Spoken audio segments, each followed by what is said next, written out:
Panahon na naman ng Pasko. Panahon ng selebrasyon ng pagkasilang ni Hesukristo. Panahon ng pagbibigayan at panahon ng kasiyahan. Mga maliliwanag na mga parol at kumukutitap na indak na mga bumbilya ang mga sumisimbolo ng masayang Pasko. Subalit, kakaibang indak ang nakikita sa lungsod ng Davao tuwing Disyembre.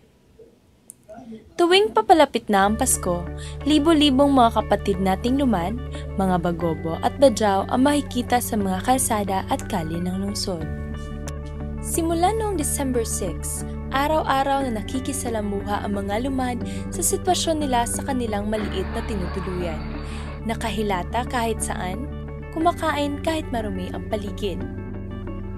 Mahirap mang tingnan para sa ibang tao, pero para sa mga lumad, ito ay naging isang magandang pamasko.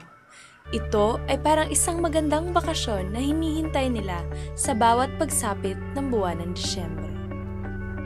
Isa din sa inaantay nila palagi ay ang mga pamasko na handog sa kanila ng gobyerno, lalong-lalo na ng mayor at vice-mayor ng syudad. 2 beses isang araw pinapadalhan sila ng tubig upang makaligo, at hindi nakakaligtaan ang araw-araw na tatanggap nilang bigas, delata at iba pang klase ng pagkain. Ngunit sa kabila ng kasiyahan at pagdiriwang ng tunay na kahulugan ng Pasko, minsan ay nakakaligtaan ng ibang nakakaangat sa buhay na ibahagi rin ang kasiyahang ito sa mga lumad. Ano pa nagtatrabaho na inyong mga lawas na tambok na ayo? Huwag pa inyong kuwan lagi. Sige na magbalik-balik mangayo, buwisit mo. Dito nabibigyang halaga ang kakaimplementa lang na batas, ang Anti-Discrimination Law. Ano ba ang Anti-Discrimination Law?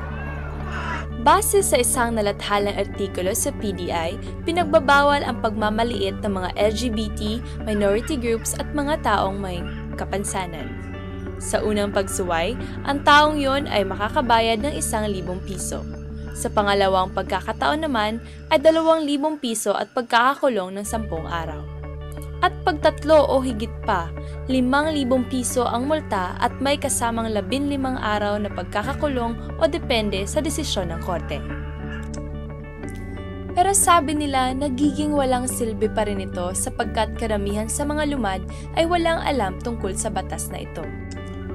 Sa kanilang pagbabalik, makamit kaya nila ang kaalaman na mayroon silang karapatang mamuhay na walang guhit ng diskriminasyon?